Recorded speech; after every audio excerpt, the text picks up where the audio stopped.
Hare Krishna. So we'll continue with Bhishma Dev. Bhishma Dev's character both in the Srimad Bhagavatam and in the Mahabharata, in both the scriptures. His character is presented in a very fascinating way. Not presented, it is like that, where his character and his qualities, his transparency, his selflessness, his power is limitless. But still, what the material nature tells us, however great you are, still you are bound to make mistakes. Another great quality of Bhishma Dev is, ordinary good human beings, when they do something good and the results are bad, they actually become victimized.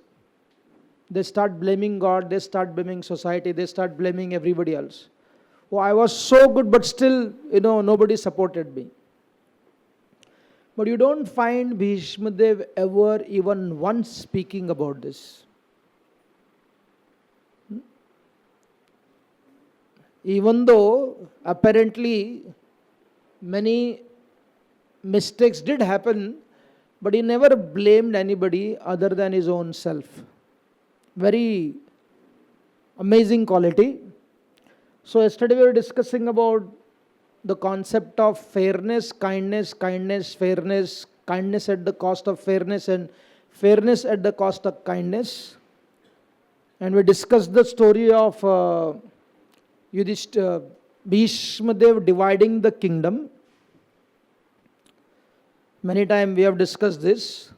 Personal property can be divided, but the kingdom cannot be divided, because kingdom is not anybody's personal property. When we say he was the king of the kings, but the king of the kings is only a caretaker. He is not the owner. Right? Therefore, in the Bhagavatam, when Shringi cursed Parikshit Maharaj, he used certain shastric concept to curse Parikshit Maharaj. The logic was right, but the action was not right. And what does he say? He says the Kshatriya kings are like the swan, they are like the keepers, they are like the dog guarding. In the Ramayana also it is mentioned that the Brahmanas own but don't control, and the Kshatriyas control but they don't own. So therefore, dividing the kingdom into property, one to Duryodhana and one to Yudhishthira Maharaj, foundationally it was wrong. So therefore, Bhishma himself, when he speaks to Yudhishthira Maharaj, the instruction of Bhishma to Yudhishthira Maharaj is almost constituted 1,400 pages in the Mahabharata. Entire 2 canto, Anushasana Parva, Shanti Parva, long discussions. You ask whatever you want, everything is there. Much superior information than Google. Because it is connected to life. It is connected to consciousness. It is connected to governance. Everything Yudhishthira Maharaj heard from Bhishma Dev when Bhishma Dev was lying on the bed of arrows. You can imagine how much greatness he had, but still, however great we are not, but even if you take rhetorically, still a blunder when it is made by a great personality has a Himalayan effect. So the kingdom was, and on what condition? The reasons were great. The reasons were great, the intentions were great. Just like in the Bhagavad Gita, Arjuna's logic not to fight is extremely good. The reason is great, but the decision is not correct. Try to understand the reasons what Arjuna presents, what will happen on the battlefield if we continue to create a war and fight. Everybody will be killed. Right, and that happened. We discussed during the Gandhara story. Gandhara saw so many people, millions of soldiers and their wives, their mother, their sister, their daughters. Everybody had become orphans. Arjuna had predicted it. So all the reason why we should not fight is all right, but the reason, the decision of not fighting is not right. So Bhishma Dev's reason of creating a harmony between the cousin is correct. But the decision of dividing the kingdom is not correct. Therefore, our good intentions does not necessarily allow us to take right decisions. Therefore, we discuss intention and action as much are there in harmony, that is better for the growth and the legacy.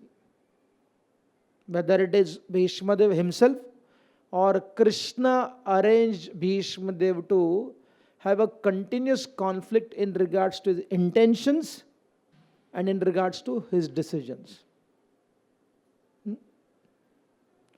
Many times it happened. Therefore, the concept of justice, beauty and truth. When we talk about nyaya or justice and beauty,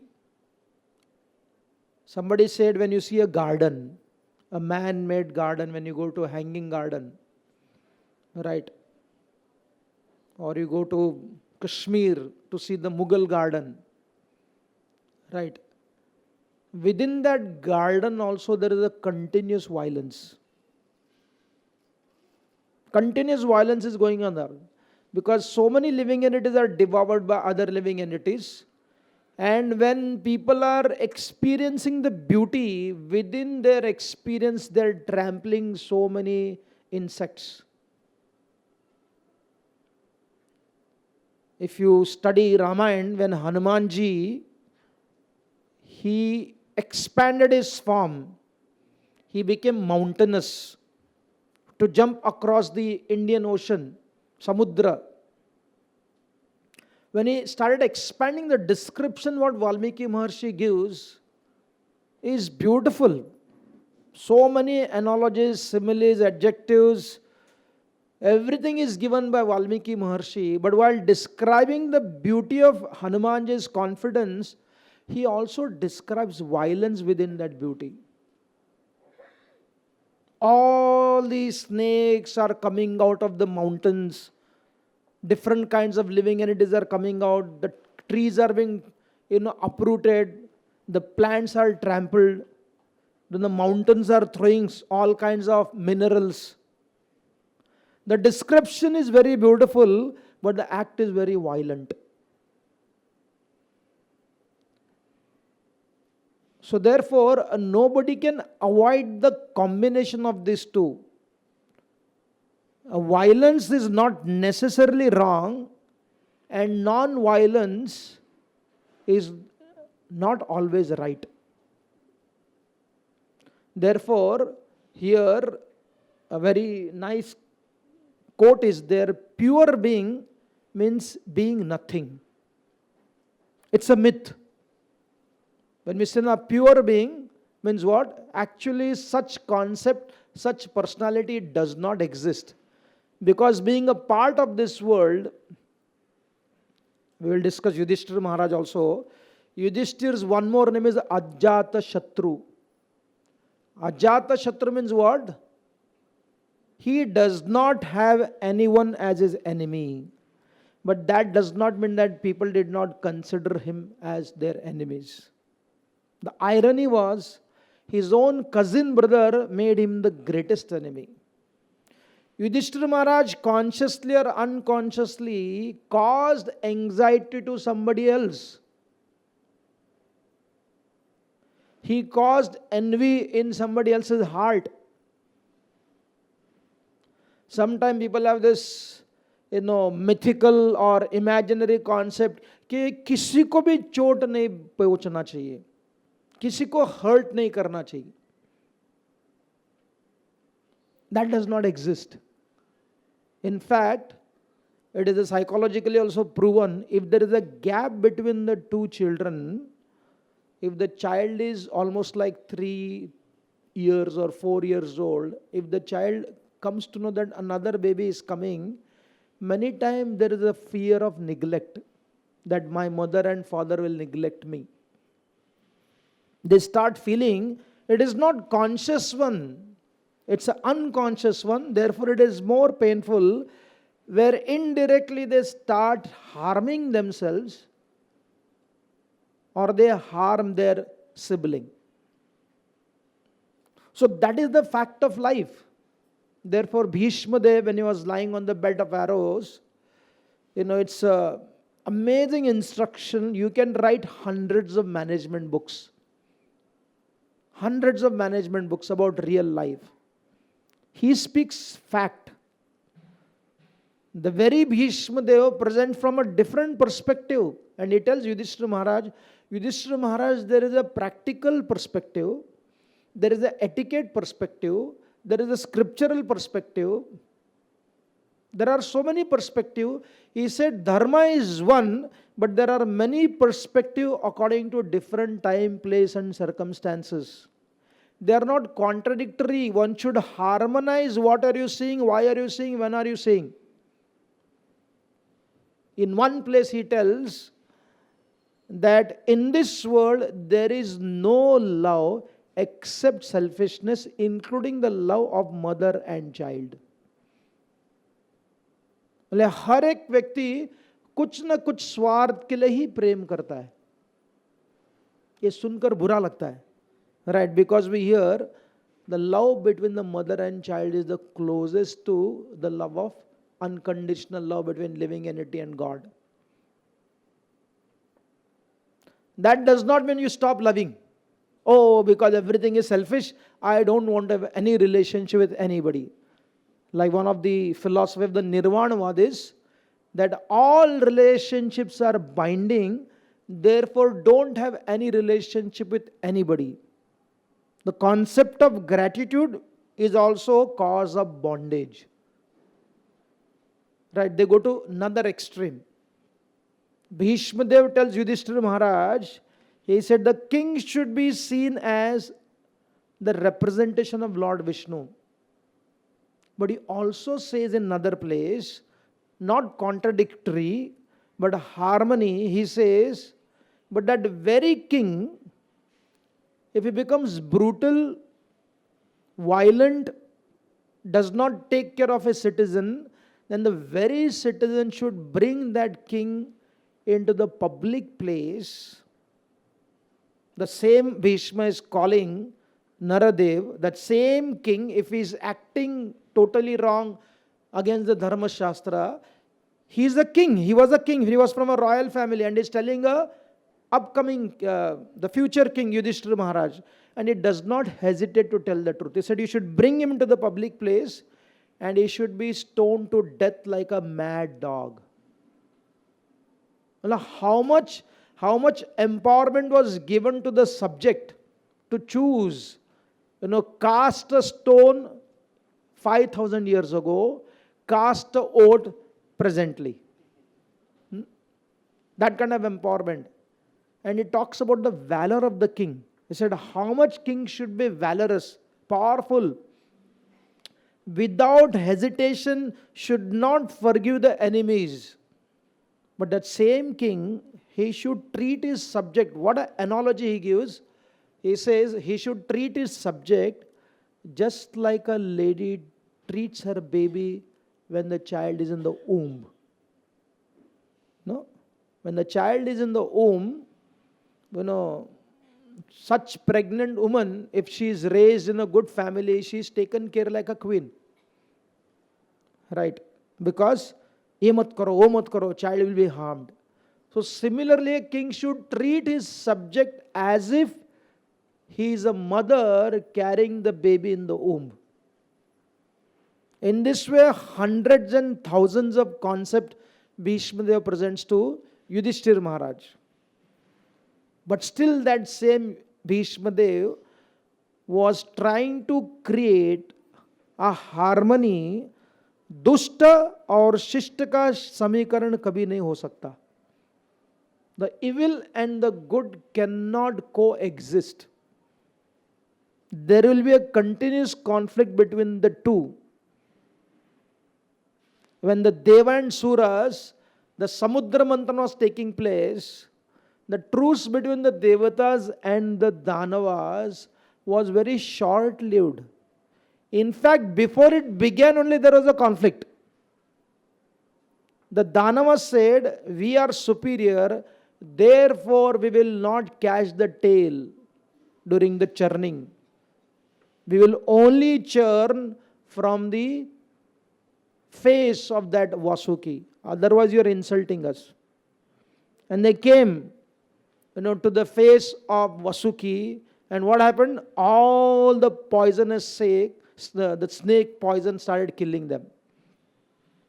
Similarly, Duryodhana also, when he came to Krishna to seek his alliance, great politician, is trying to capture Krishna, bind Krishna, kill Krishna.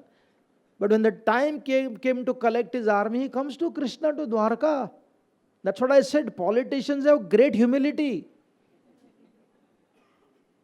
He comes to Krishna, but the point is, along with humility also the arrogance is that I will not stay close to the feet of Krishna.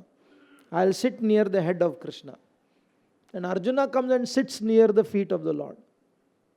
So one great devotee, Yamunacharya, he would always see the Lord, Ranganath Swami. Ranganath Swami is a large deity, as big as, this entire wall. Long deity, lying down, Sheshashai. So it always stand at the feet of the Lord. And somebody asked him, he said, Acharya, why don't you see the face also? He said, that is for Duryodhana. He said, that is the side of Duryodhana. He said, we belong to the side of the feet of the Lord. So therefore, pure being means what? Being nothing. That does not exist in this entire creation up to 14 planetary system. There is a land of duality. Great intentions, unlimited sacrifice, but wrong calculations.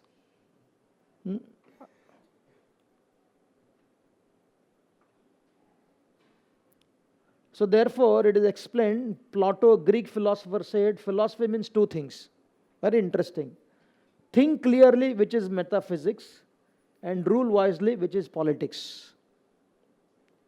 So Bhishma Dev thought very clearly, and he saw everything as a philosophy in one perspective. Sometime, when Vedanta is used too much, to the extent some of the historical events of India are also seen only from the philosophical perspective. Oh, it was the will of God. No, philosophy teaches us, you see from a Vedanta perspective and you also see from a human perspective. What does the human perspective do? Human perspective help you to reform yourself, rectify yourself, regroup yourself and organize it properly. Right.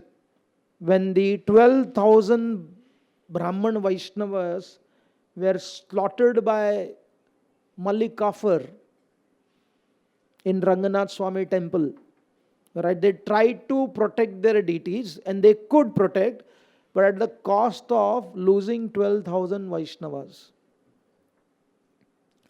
Now, unfortunately, what happens many times, the narratives given by those who tell the story is that it was Krishna's will that he wanted them to go back to the spiritual world.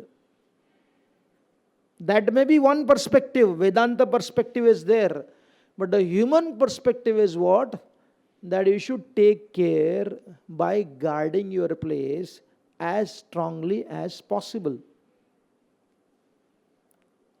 So, Bhishma Dev, because he did not actively take part, I have a slide but I will tell now only. There is a beautiful conversation made between Bhishma and Hanumanji. They never met with each other. Right? But Vaishnavas can create beautiful conversation to prove a point, a Siddhantic point. So, this one Vaishnavacharya explains, when Hanumanji met with Bhima, there are thousands of characters. Actually, it will take 1,000 days to take each character. We are doing so much injustice to Bhima. Hanumanji is there in the Mahabharata also. There is Hanumanji in the Mahabharata and there is Hanumanji in the Ramayana also. And there are two different personalities because change of times. So, Bhima met with Hanumanji. After meeting, Hanumanji realized what the Pandavas are going through. He said, what can I do for you? He said, and Hanumanji said, you know what? I am so sad. I am here, but I am not been invited to serve the Lord. And then Bhima said, but you know what? Krishna and Ram are one and the same. Hanumanji said that is a philosophical reality, but the hard reality is Bhima, Ram is different and Krishna is different. So then, Hanumanji wanted to offer some seva to the Pandavas. He said, what can I do? Should I go and capture Duryodhan? Bhima said, you know what? Even if I capture Duryodhan, but my brother, he will not go to that place unless 13 years are completed. And secondly, even if you capture Duryodhan, he will say, no, we can't take your service. We will do our own seva. Why did Bhima say this? Because Krishna came to the Pandavas in the forest. When he saw their difficulties, he offered Yudhishthira Maharaj, I will go and fight the Kurus. Yudhishthira Maharaj said, Krishna, no, I can't take that service. Can you imagine? God is coming to you and saying that I will appear on your behalf to the exam. He said, Krishna, very grateful. Thank you very much. Krishna doesn't say that, but we pray like that. But here Krishna is offering this to Yudhishthira Maharaj, and Yudhishthira Maharaj does not want to engage Krishna. What is his responsibility? And Krishna tells this to Satyaki and Balramji. He said, even if I offer him this service, this Yudhishthira will not accept. And Krishna appreciates that. So Bhima said, it will not work. Even if you go there, my brother will not take. And then Bhima imagines. This is all poetry. This is not exactly in the Mahabharata, but to prove a point. The discussion is there between Hanumanji and Bhima. But whatever I am speaking is a poetry, but Siddhanta. So then Bhima is imagining what would happen if Hanumanji would go to Hastinapur just like he went to Lanka. Because for Bhima, at that point, Hastinapur was as bad as Lanka only. Because all the Asat Sabha people were ruling there. So Bhima is imagining what Hanumanji would do. If Hanumanji comes to Bhishma in Hastinapur, so the description is very beautifully mentioned. So some of the soldiers come and inform Duryodhan, Shakuni, Dushasan, some monkey is causing great harm in the gardens of the Hastinapur. Right? Because the story has to exactly repeat. And then, just like Ravan said, go and capture. Why are you afraid of this monkey? For this monkey you are coming to me? So then they said, this is not ordinary monkey. So eventually Hanumanji lands into the place of Bhishma when Bhishma is doing his puja to Krishna. He is doing his deity worship properly, but fighting with real Krishna on the battlefield. So when Hanumanji comes, and when Bhishma sees Hanumanji, he says, oh my dear Hanuman, you are here, how can I serve you? So then Hanumanji says to Bhishma, He says, my dear Bhishma, in one sense there is no difference between you and me. You are a brahmachari, I am a brahmachari. But the difference is I fought for a woman, Sita, and you abused a woman. ये बड़ा अंतर है. So Bhishma feels very bad. He said, Hanumanji, don't say like that. He said, I am not saying anything wrong. That's a reality. Facts are presented to you.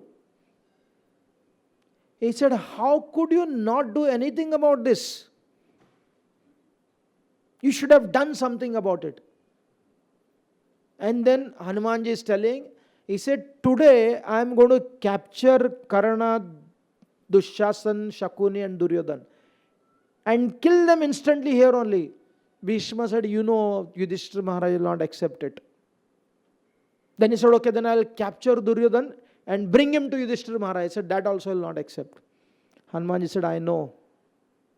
So Hanumanji discusses this to Bhishma, and then Hanumanji tells, you know, your neutrality will make you are fighting with Lord Krishna.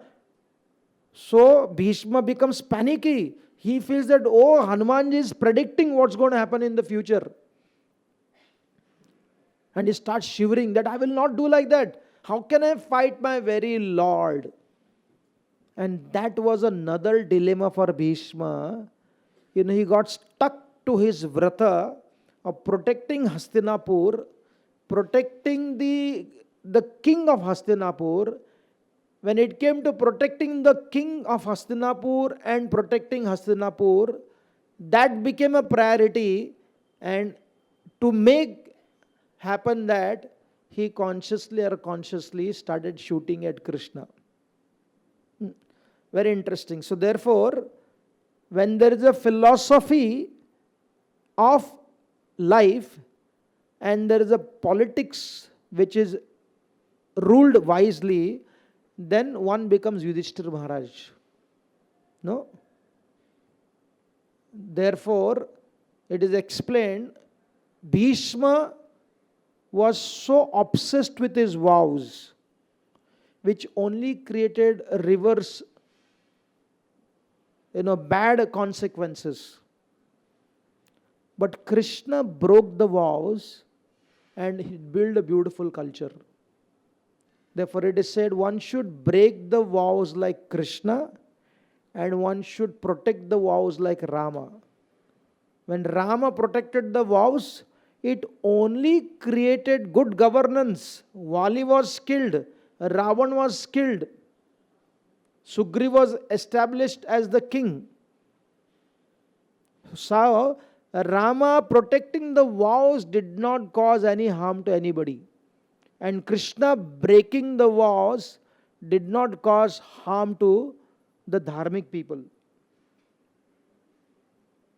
So therefore, till Bhishma Dev spoke to Yudhishthira Maharaj, lying on the deathbed, his life was consciously or unconsciously trying to create a harmony.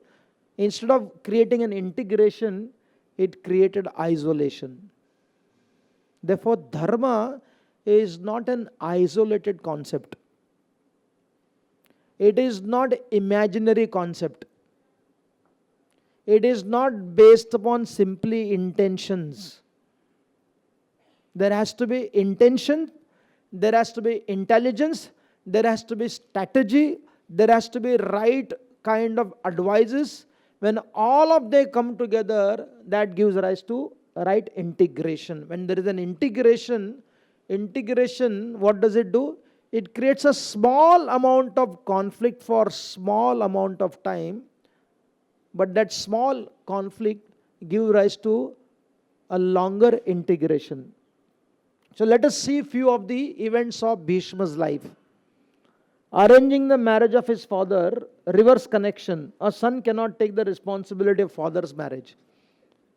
Right. 5,000 years ago, can you imagine?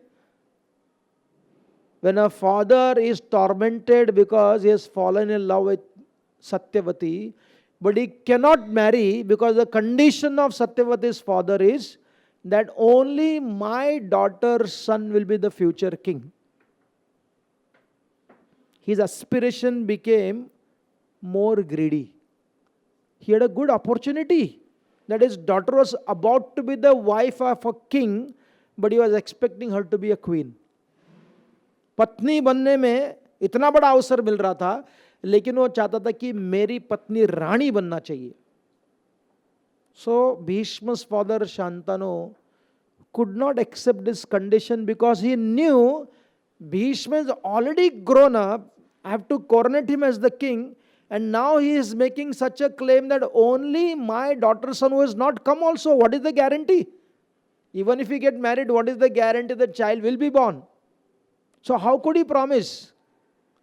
But Bhishma could see that father is tormented. He is despondent. There is pain. So what Bhishma thought, it is explained, it was not only fulfilling the personal desire of his father, but he was thinking, if my father is not happy, the kingdom will not be happy. The subjects will not be happy. अगर राजा दुखी है, संतुष्ट राजा नहीं है, तो प्रजा कैसे संतुष्ट हो सकती है? अगर राजा बुद्धू है, तो प्रजा कैसे बुद्धिमान हो सकती है? हाँ, ये बहुत ही इंटरेस्टिंग है. Therefore, यथा राजा तथा प्रजा. No, this is not a complete statement. Similarly, यथा प्रजा तथा राजा. If you have a stupid minister, who is responsible for that? Our own selves are responsible. Right. So it is a circle. Raja and Praja. Raja is responsible for Praja and Praja is responsible for Raja. So therefore Bhishma's logic was correct. My father has to be happy. उनके logic में कभी गलती नहीं हुई, उनके understanding में कभी गलती नहीं हुई.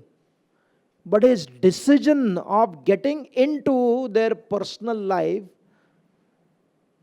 was too much getting involved. Therefore, when compassion is unreasonable, magnanimity is unreasonable, it's a counterproductive. Therefore, Ramayana, Lord Ram told Sugriv, he said, you are worrying about Vibhishan striking us back. He said, I am compassionate because I have the capacity to handle the consequences. If there is a wrong consequences, I have the power to handle it. He said, you go. Even if it is Ravan, bring him here. And if he tries to do something, he said, I can trample the entire universe with my thumb. Therefore, one who is compassionate, he should not become poverty-stricken himself. No, he cannot make his house totally, beggar's house. उतना ही दान देना चाहिए जितना दान देने की श्रृंखला आगे चलती रहेगी. It's a very important principle. So he came to Satyavati's father. When he got to know the condition, he took the decision without asking anybody. जब निर्णय भावनात्मक दृष्टि से लिया जाता है, when the decisions are taken on an emotional level, even though they are right intentions, I have to make my father happy, therefore the kingdom will be happy. He said, I will not marry, I will not sit on the throne. He took that vow. Therefore he got the name Bhishma. But many Vaishnava acharyas explain, it's a great vow. Even an ordinary human being, they will not do this to anybody. It's a great vow, but still in this great vow, what is the greatest blunder? Because his father was becoming old. Chanakya Pandit explains, and Bhishma also indirectly explains, if there is a choice when a king is captured by the enemy, if he is actually true, transparent king, he will say, okay, I am captured by the enemy, and the king may release him, the enemy king may release him. मैं आपको छोड़ूंगा on one condition, that your son will be kept in our place as a hostage, because you should not retaliate against us. So the king might say, no, no, you keep me as a hostage only. Because if he realizes that my son is becoming better than me, his legacy is going to continue, it is better I stay as a hostage and my son is freed. If he realizes that actually my son is not at all qualified, he is useless, then the king should not hesitate to place his son as a hostage and he should release himself. For what? In this selfishness, there is the need of the kingdom. यहाँ kingdom की बात आती है. So therefore Bhishma was supposed to take over the kingdom, but rather than taking over the kingdom, he took over the responsibility of getting his father married, and he took a vow which was too terrific and which became cause of continual trouble to the Hastinapur. Next one, Vyasa and his sister-in-law Sangam. When Satyavati told Bhishma, my dear son, now nobody is there to rule. Vichitravirya died, Chitrangada died, the Ambalika, Ambika, both became widows. There was no offspring in that kingdom. Kurukul had nobody. So she said, you should take over the kingdom. He said, no, that's my vow. What happened was, the very vow was taken so that there should not be a conflict. The vow was taken, there should not be an emergency. The vow was taken so that there is no fear in the children of Satyavati. But the reality was now the children were non-existing. जिस कारण के लिए व्रत लिया था, वही विपरीत कारण बन गया व्रत का. So he became focused on the vrat instead of the purpose of the vrat. When our instrument itself becomes our end goal, then we become confused. Right? When you are every day going from one road to Siddhivinayak temple because it's Siddhivinayak. So what happens? Then everything becomes a kind of a blind following. अरे इसी रास्ते से जाने से विनायक जी ज़्यादा देंगे. People become kind of, blind, kind of emotional faith. Just imagine if that road is closed, there are other roads open. Roads are like instrument. They are not destinations. एक मार्ग होता है और एक गंतव्य होता है. The vrata was a marg. It was a path. It was not a destination. But consciously or unconsciously, that became a destination for Bhishma Dev. How it happened? We are not finding faults in him. We are learning lessons in our life. How many times our instrument becomes our upasana. हमारा उपकरण हमारी उपासना बन जाती है. उपकरण उपासना नहीं है. उपकरण उपकरणी है. Chanting Hare Krishna is the destination. It's a journey, everything. And bead bag and the mala are the instrument. Right? If you have to go to Saudi Arabia and you are hell-bent that I have to take the mala which is given by my Guru Maharaj, I don't chant on any other beads other than my own Diksha beads, then why the hell you are going to Saudi Arabia in the very first place? Because they will not allow. If there is an emergency, what do you do? Instead of taking that mala, you will take a counter. Counter is an instrument. Right? But if I start worshipping my bead bag without chanting Hare Krishna mantra, right? So what happened? That we become a superficial people. So unfortunately, of course, we are sitting and analyzing this, but almost everybody goes through the situation of Bhishma Dev. They try to harmonize which cannot be harmonized. Bhishma Dev is a personality but it is a conflict which always enrages within our consciousness. Should I do this? Should I not do this? Should I do this today? Should I do it tomorrow? Many decisions are procrastinated because we fear to take decisions without realizing not taking decision is also a decision. उसका भी परिणाम होता ही है, उसका भी consequences होता ही है. So he did that. He did not agree. Instead, he suggested Satyavati. He said there is a concept of procreating, inviting a Brahmana. This is called as Niyoga Paddhati, which is non-existing in Kali Yuga. Gvavalamba and then offering flesh and procreating through Devar and taking sannyas are not recommended in this age of Kali. Right. But in those time, which we don't have access to their capacity, their purity, so give a benefit of doubt. So Bhishma suggested, why don't we invite Vyasa or someone like that so that he can procreate through Ambalika and Ambika. And Satyavati was desperate to continue the legacy. So she invoked her son Vyasa. He came and Vyasadeva said, look my dear mother, don't rush. Because unless they prepare their consciousness, it will only be a counterproductive. But Satyavati and Bhishma in one sense were rushing to make a mango ripe when it is still raw, putting all the chemicals. Right. Anything we force the time factor to act before its right time, it only becomes a counterproductive.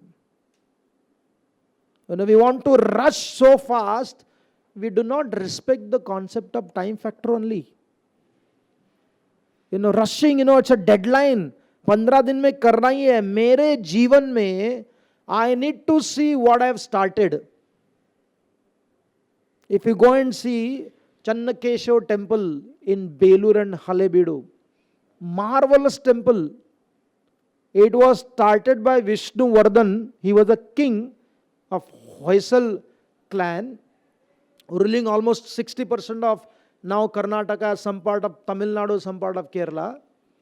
His guru was Ramanujacharya, and they took 125 years to build that temple. Those who started, they were not existing. Their future immediate legacy was not existing. Maybe third generation were able to see the temple being built. And because they took 115 years to build that temple, in 1185 or 1200 the temple was built. If you go and see the temple, it is still standing. The minimum age when they would build that temple would be for 1000 years. Vastu says, when you build a home, it should stand minimum for 100 years. When you build a temple, it should stand for a minimum 1000 years. And beyond that also. So that also did not bear proper result. In fact, Pandu and Dhritarashtra came, and Dhritarashtra and Pandu and their children became worst of the enemies. We discussed this. Duryodhana was rewarded instead of being punished. Kingdom was divided. Draupadi got neglected. Citizens were enraged. There are three kinds of citizens. Again, Bhishma talks about it. Enraged citizens. They pelt stones. They're enraged for a few days. Pattar pheka, bus ko phoda. They only destroy the property of the country. The enraged citizens are like the, phataka. They are not like a torch. Right? If you go to some temple, there are this Agni which is burning for 1000 years. That is a sign of steadiness. But the crackers, how long do they go on? For 3 minutes, 4 minutes, 5 minutes. Right. During the India's victory in the World Cup, because the Wankhede Stadium is here only. Some of the students, they come from there, in that area. What did they see? The flags which were exhibited for India's victory, after the match was over, the flags were lying with the beer cans. So the flag is supposed to be worshipped, but they became instrument in the hands of not very mature Desh Bhaktas. Right. So when the enraged and excited citizens are there, they do not contribute so much. Similarly, indifferent citizens also, as if they are Buddha. Right. अरे ये सब इसमें कुछ भाग नहीं लेना चाहिए. This is not our interest. Right. The indifferent citizen and enraged citizen cannot contribute anything. But the engaged citizen, therefore Krishna, what does he say? Life is not about abnegation. Life is not about obsession. Life is about dealing with the reality. Don't deny and don't get involved in it, but deal with it. One who deals with life, he grows properly. A true devotee of the Lord is spiritually absorbed, politically alert, socially sensitive.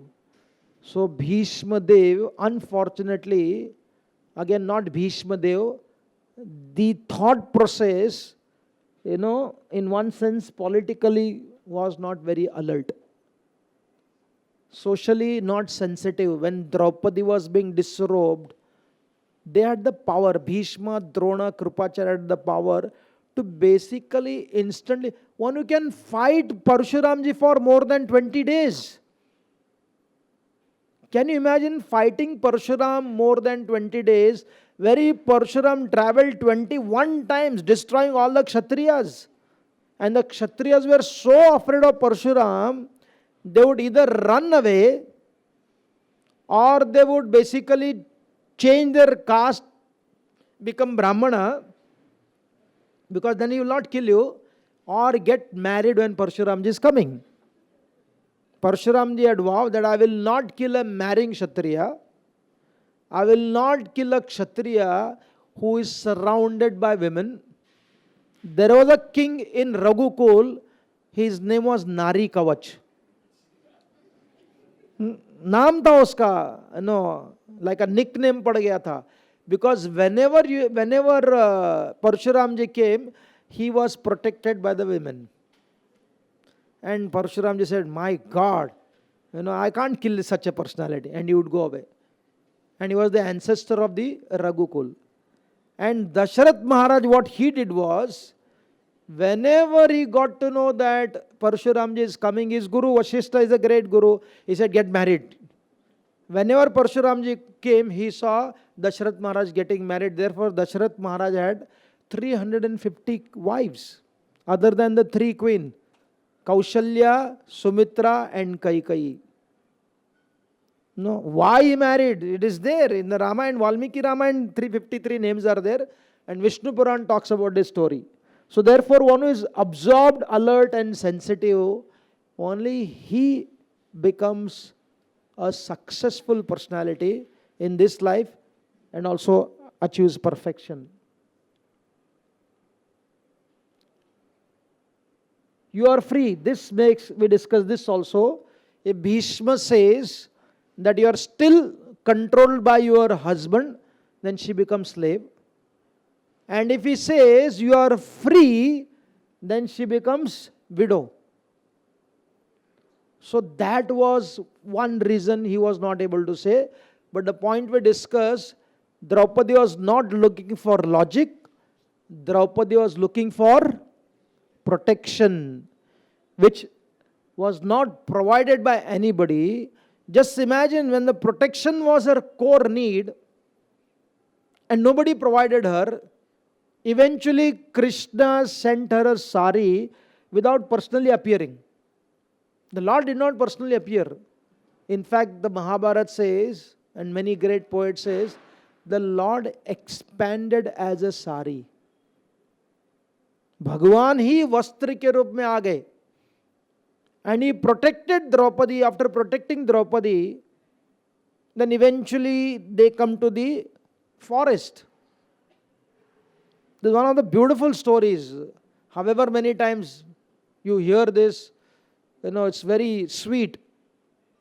When they come to the forest, Krishna comes to meet them. It's a very sobering experience. The very Lord who was responsible supporting them to become the king of the kings, Chakravarti bane the, now Krishna had to see them as a poverty-stricken beggars. सब कुछ चला गया था. Nothing was there. Only thing they were freed was, they were freed from being slaves. Draupadi freed them. But they were living. Their upavastra was taken away. The upper cloths were not there. Everything was taken away from them. And Krishna came to meet them. Everyone was crying. Yudhishthir Maharaj, Nakul, Sahadev, Bhim. Krishna embraced Arjuna twice. And then he said, why you did not invite me? For Rajasuya sacrifice, Yudhishthira Maharaj sent a personal letter asking Krishna, Krishna, come and give advice to me. When it came to a gambling match, he could have sent a messenger. What should we do? But he did not do that. But Krishna did not chastise. He just asked, if I was there, I would request them not to have this gambling match. And if they would insist, I would finish them off. Then he comes to Draupadi. When he comes to Draupadi, the trauma was so huge, so great in Draupadi's heart. The sari became secondary. No, the giving of sari became secondary. But what she went through became a primary consciousness in her heart. Therefore, she raised this question to Krishna. One has to understand again. Like Krishna asked Arjuna, Arjuna, don't hear what he speaks, but hear him. उनके शब्दों को मत सुनो, परंतु उनको सुनो. So now it was Krishna's test. Because the very person who provided her, protected her chastity, her dignity, her honor, is standing there, and what does Draupadi ask? She's crying. She says, Krishna, all of these husbands, Arjuna with Gandiv, Bhima with his mace, Yudhishthir, the great person, Nakul and Sahadev, they know future, they know medicine. ये कोई काम के नहीं आए. 5 पति थे, लेकिन मेरे 5 के कपड़े की रक्षा नहीं कर पाए. She didn't stop. Then she said, Krishna, why even you did not come?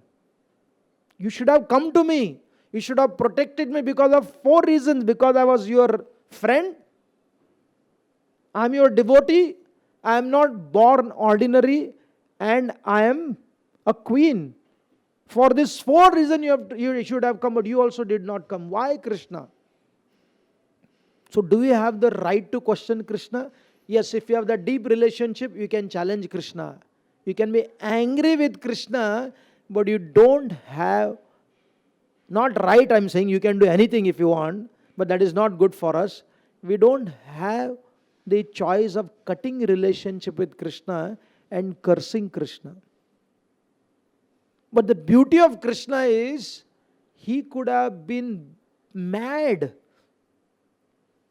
Somebody has done so much for you, and questioning the very act of their benefit to you, challenging him, why you did not come to me? What did Krishna say? If you read the Mahabharata, he said, I am sorry. I was not there, Draupadi. If I was there, I would have not allowed this to happen. So this is the responsible behavior. Krishna realized Draupadi is traumatized, reminding her, मैंने तुझे साड़ी दिया ना, it is rasaheen. When you have to give information to people, when somebody is emotionally affected, is a sign of a wrong understanding of communication. Clear communication is not about giving a right information. Sometimes right information has to be withheld so that the relation remains strong. Krishna said, I am sorry, Draupadi. She melted instantly. And then Krishna said, Draupadi, I would have not allowed this to happen, but because it has happened, I take a vow.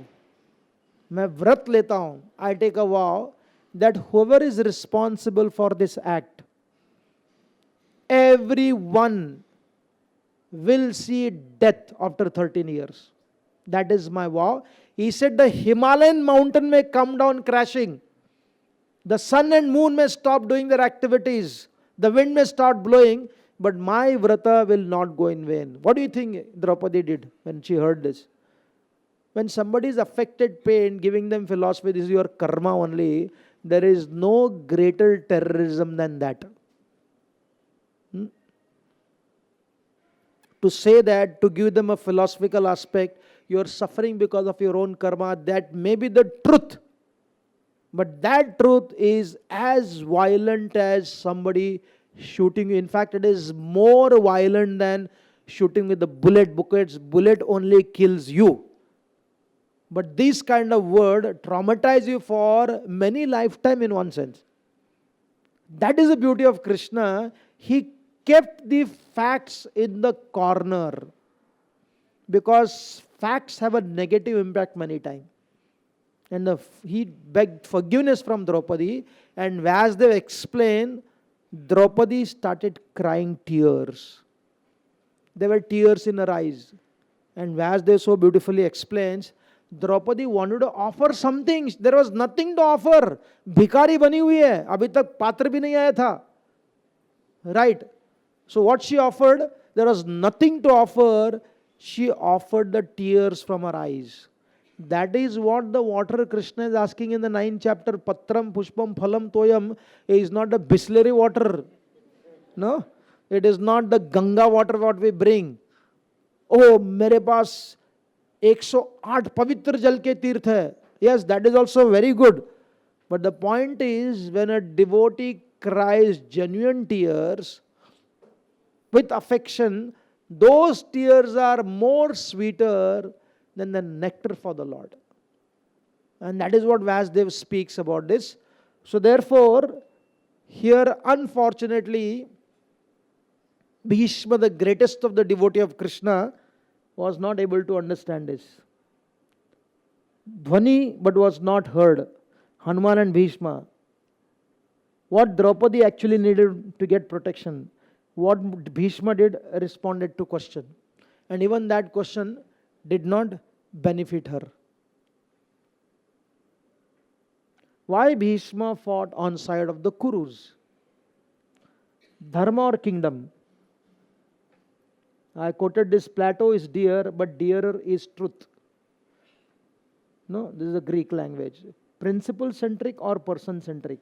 Panchala supported the Pandavas because of his vow to the Hastinapur and will of God. Ultimately, it was will of Krishna, no doubt. But to bring will of Krishna in learning the lesson will not benefit us. Therefore, all analyzing this is to show how we should learn from this. One of the interesting fact, which because Mahabharata is also history, the Panchalas were the enemies of the Kuru. And what happened was, the Pandavas had the alliance with the Panchalas in the form of marriage also. Right. Draupadi was married to Arjuna, and therefore the Panchala army joined the Pandavas. Drishtadyumna was supposed to kill Dronacharya. He also joined the Pandava army. And then Shikandi was supposed to kill Bhishma. Right. So when the Panchalas, in one sense, consciously or unconsciously, using the very Kurukul to settle the score against the Kurus. So from a political perspective, Bhishma could not support the Pandavas. He could not fight on behalf of the Pandavas, because indirectly he is destroying his own clan. And then he was protecting Hastinapur. Hastinapur is what? Hastinapur is like a person. It is not a principle. Dharma and the kingdom, which is more important? Dharma is important, his kingdom is important. Bharat श्रेष्ठ है या धर्म श्रेष्ठ है? चलो यही प्रश्न डाल देता हूं. हाँ, which is more important, Bharat और धर्म? या basically why do we worship Bharat? Because it is full of bhav raag ताल. जिसका भाव धर्म में भरा हुआ है, राग धर्म में भरा हुआ है, ताल धर्म में भरा हुआ है. Therefore, right, but when the entire country becomes corrupt, imagine, ऐसा नहीं होगा. You know, the greatness of this place is there is still the knowledge bank. The entire South America, again I tell many times, entire South America. I remember one South American devotee had come to our place. I met him and I said, which language do you speak? He said, I speak Spanish. I said, what Spanish has to do with South America? Because the Spanish is an European language. He said our civilization was completely destroyed by the Spanish people to the extent that we have forgotten our language. We have forgotten our way of worship. We have forgotten everything. Mayan civilization was there, but it was uprooted from the roots. Take, for example, Europe. Now, Europe has nothing to do with Christianity because the Christianity is a Asian religion, an Arabic religion. But the Romans took it to another level, made it as a centralized state religion. And now the entire Europe is forgotten about their religion before Christianity. Therefore, as a logic, whenever a Russian or a European comes, a devotee, if they come, I ask them, what was the religion you are practicing before you became follower of Sanatan Dharma? They say Christianity. I said, no, I'm asking before that. Because Christianity has come only 2000 years ago. But the people are living before that also. They get stuck there. No, because they were uprooted not because of only brutal power force, but they were not rooted in the knowledge bank. But the beauty of, not because we are born here, when we analyze carefully, for thousands, Roman, the Greeks, the Hunas, the Mlechas, even before 1000 years ago, they attacked, they tried to convert. When Alexander came, he realized I'm not fighting only the soldier, I'm also fighting the intellectual force. They maintained, even if you go to Kashi now, if you go to Nasik, there is a legacy. If you go to the Kashi, Nasik Brahmanas, they have their poti of 304 years old. And they will let you know your family line also.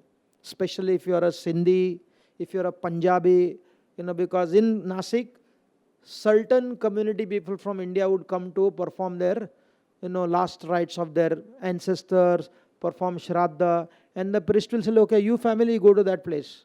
And those potis, their written things are still there. Minimum 200 to 300 year old. A legacy.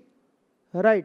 So Bhishma became more connected to the name instead of the principle. Therefore, Bhishma and Chanakya talks about it. Whenever a citizen saw that his king and his kingdom has become completely adharmic, they had the access and privilege to move to some other kingdom, wherever there was a facility for practicing dharma. Therefore, the nationality of India was not based upon political, physical control. It was based upon dharmic principle. Therefore, the citizens continually migrated in India for hundreds and thousands of years. For example, the South Indian, South Canara and North Canara, there are Saraswat Brahmins. What was their original place? Not from Karnataka. They were from Kashmir.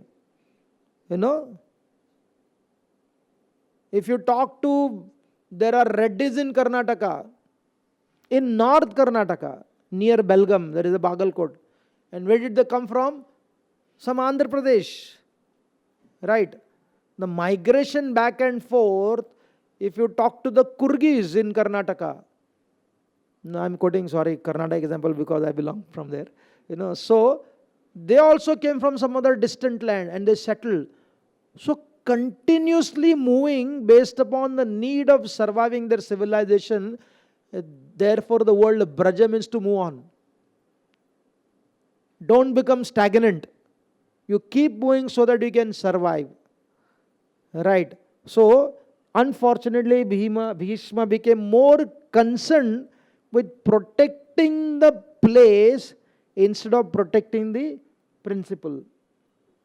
And then ultimately, it was will of God to show everyone, however great you are, if you are on the side of adharma, however great you are, and however great devotee also you are. It is not only great you are, but however great devotee you are, if you are standing against dharma, then what will happen? You will have to face the wrath of God. Therefore, ultimately, Bhishma, at the time of his departure, it's nice, truth will not make us rich, but will make us free, not even happy. It's very interesting. It will not make us rich, but truth will make us free. And therefore, living in it is full of knowledge, full of bliss, and full of eternality. Chit, Sat, Chit, and Anand. So when one, unless we are freed from our own wrong understanding, however we acquire anything, we will not be free. And therefore, the greatest contribution of Sanatana Dharma is to walk on the path of freedom. Therefore, Prabhupada explains that why one should be free as much as possible, not working for others, means not having masters for long time. जितने आपको mundane masters रहेंगे, उतना आप दूसरों के लिए यानी कि भगवान के लिए और खुद के लिए समय नहीं दे पाओगे. Because the master will take away your time. Therefore, the statement when we make, I don't have a time, that means I am bound. When I say I don't have a time, it is synonymous to I am bound. But one who's free, he flies like a bird. And then eventually he recognized, regretted, reorganized, and he reunited with Krishna. Bhishma's character, as I said, he never even once, because he was a great philosopher, he never even once ever said anything about any of his ancestors, about his father, Satyavati, about Krishna also. When Yudhishthira Maharaj, after he was coronated, he still was going through all his painful realities. I am responsible, I am responsible, I am responsible. The reason why Bhishma's prayers are there in the Bhagavatam, first canto. After the Kunti's prayer is over, Suta Goswami, he explained to all the rishis that Yudhishthira was repenting.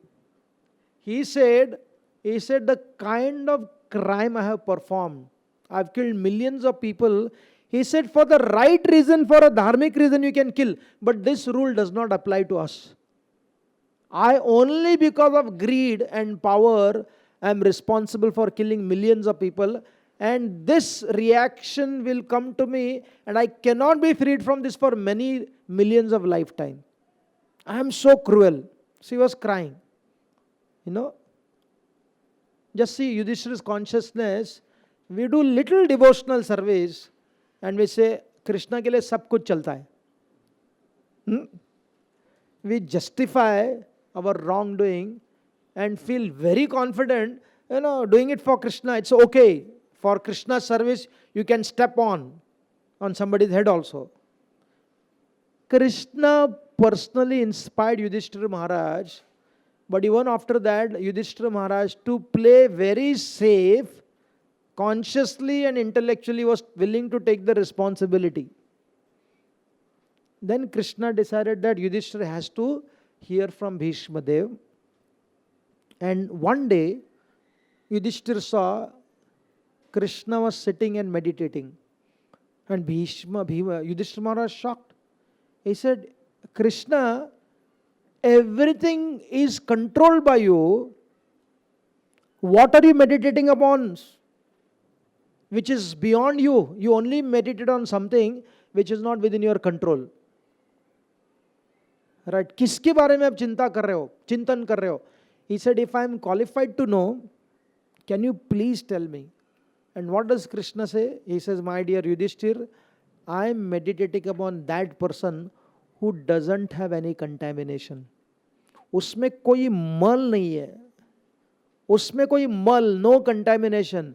गलती किया होगा. There is a difference between making mistakes and having a contamination. Sometime in our day-to-day activities, when we see somebody make a mistake, we think them to be a mistake. गलत करना और गलत, to call yourself as a mistake. Yes, you can call Duryodhan as a papa, not papi. He is not affected by Kali. He is a personification of Kali. So here Krishna very consciously uses the word कि इसमें कोई मल नहीं है. There is no contamination. He said, I am meditating upon Bhishma because he is meditating upon me. So then Krishna invites all the Pandavas and he tells them to dress gorgeously. When you are going to a person who is about to pass from this world, you go as simple as possible. But Bhishma wanted to see Pandavas gorgeously dressed. So they come and Krishna tells Bhishma Dev glorifies Krishna, and Krishna tells Bhishma Dev, my dear Bhishma, please instruct Yudhishthir. He needs to know from you. Bhishma says, Krishna, how can I instruct? I have no power. When you are there, when all these sages are there, how can I speak in front of you? Krishna said, yes, I can speak. He said, when a moon gives moon rays, it is not very surprising because that's his duty. That's his nature. I can give instruction. But when you give, that will become an eternal reality. I want your name to be there in the history of pages forever. जब तक सृष्टि रहेगी तब तक आपका नाम रहना चाहिए. देखो, Krishna is glorifying Bhishma. Bhishma said, but Krishna, I have no power. You see what's my condition? He said, don't worry. I will bless you that you will not be affected by hunger. You will not be affected by the pain. You will not be affected by thirst. He said, go on speaking as much as you can speak to Yudhishthira Maharaj. That very Bhishma Dev was not able to answer one question of Draupadi. And here Yudhishthira Maharaj asked thousands of such complex questions. Many, many complex questions. If we take seminar of that, it will go for 1 year. Very fascinating discussion about life. And he was able to answer all the questions of Yudhishthira Maharaj. After answering all the questions, then the Pandavas come back to Hastinapur, collect all the ingredient, because the time was up for Bhishma Dev to depart from this world. So when he came back, everyone was shocked to see that Bhishma Dev slowly started closing every pore of his body. And every arrow which had entered in his body started coming out. And the hole started getting closed. Because he was a great devotee and a great yogi also, he had decided to depart from Brahmarandra, being a yogi. And he had spoken this to Yudhishthira Maharaj, passing from here for a yogi is the greatest thing. because you can pass through mouth, you can pass through Brahmarandra, and you can pass through, other organs also. So Bhishma closed all the holes of his body, all the weapons came out, and his body was on the ground. So one Vaishnava commentator says his life was a conflict between, supporting physically the wrong side while consciously always being in the right side. Bless the Pandavas, but fought for the Kauravas. Worship Krishna in the altar, fought Krishna in the battlefield. तो उनका जीवन एक त्रिशंकु राजा के समान था. It was like a Trishanku king, न घर का न घाट का, न आकाश पर न जमीन पर. So therefore he chose to bring his body on the ground. मट्टी का स्पर्श होना, a dead body or a dying person, when he is touched by the ground, it is considered as very auspicious. And he focused all his attention on Krishna. The Bhagavatam explains that very personality who had spoken so many subject matters: Raj Dharma, Stri Dharma, Vaishnava Dharma, Apad Dharma, Varna Dharma, Ashram Dharma, Artha Dharma, quoting so many examples about so many subject matters. What happened? He said he organically withdrew his consciousness from everything and focused his consciousness on Krishna alone. And he told Pandavas, I am lying on this deathbed, on this bed of arrows for last 58 days. From the day, that means the battle began 68 days before, and he was lying on the 10th day in Kurukshetra. From there, he was lying for 58th day. Mahabharata explains it was Magha Mas, Ashtami, and Shukla Paksha. And then he was completely focused on Krishna. Shukdev Goswami, Vyasdev, Narad Muni, you name it, all the sages had come there. Pandavas were there. And having this consciousness, he saw limitation within himself. कि मेरे से गलती हुई. He was satisfied to see the Pandavas ruling. And he was grateful to Krishna. Even though he was shooting arrows at Krishna during the battle, Krishna overlooked. And he came to give his blessing to Bhishma Dev. So it is explained, these three bhavas, or emotions, are very important, not only during death, while living also. Only those who have such consciousness throughout their life, they can depart like this. And therefore, Bhishma Dev, he regretted his decisions always.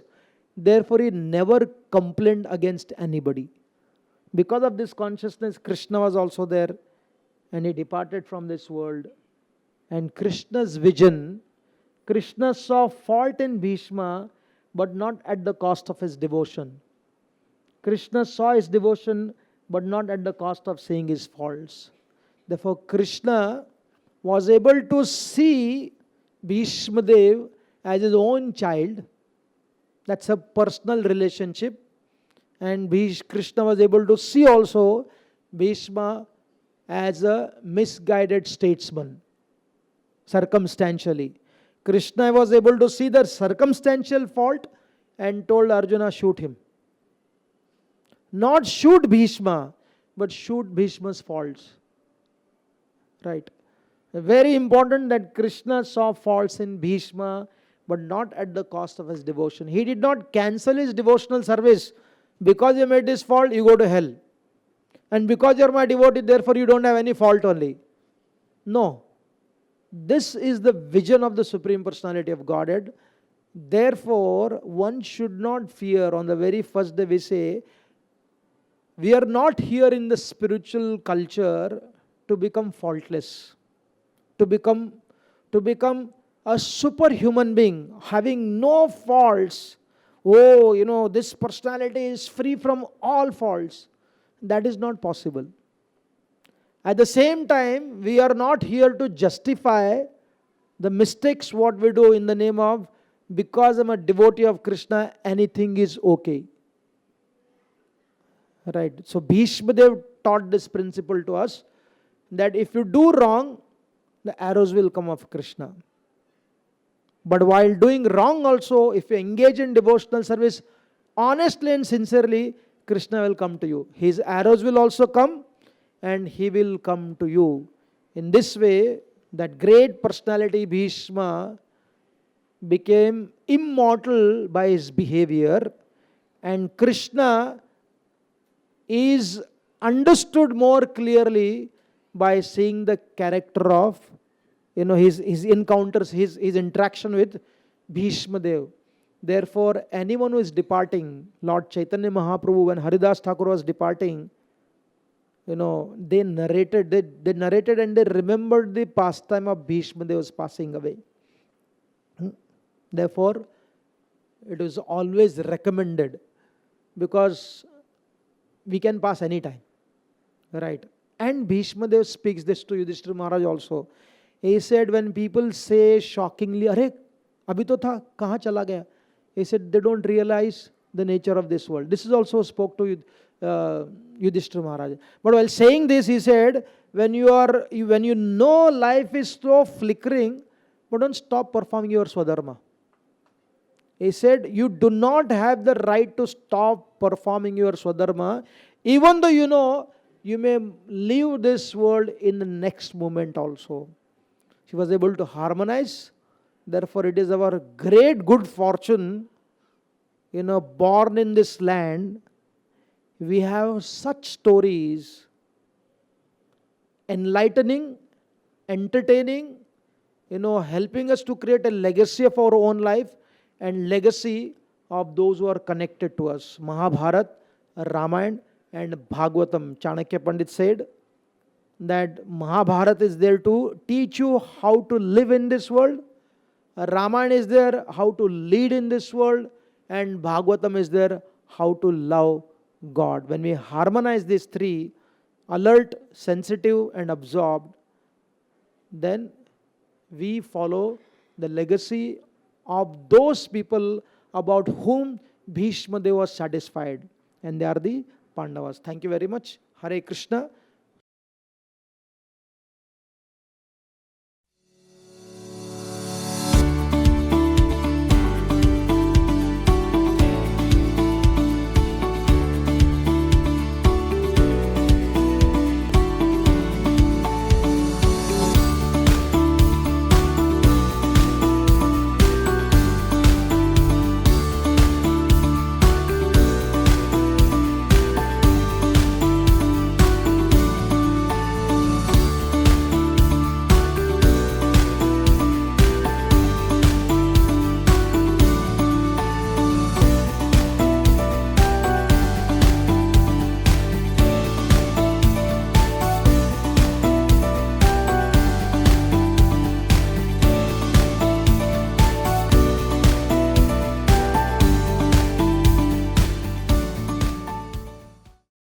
RG Media YouTube channel. Like, share, subscribe.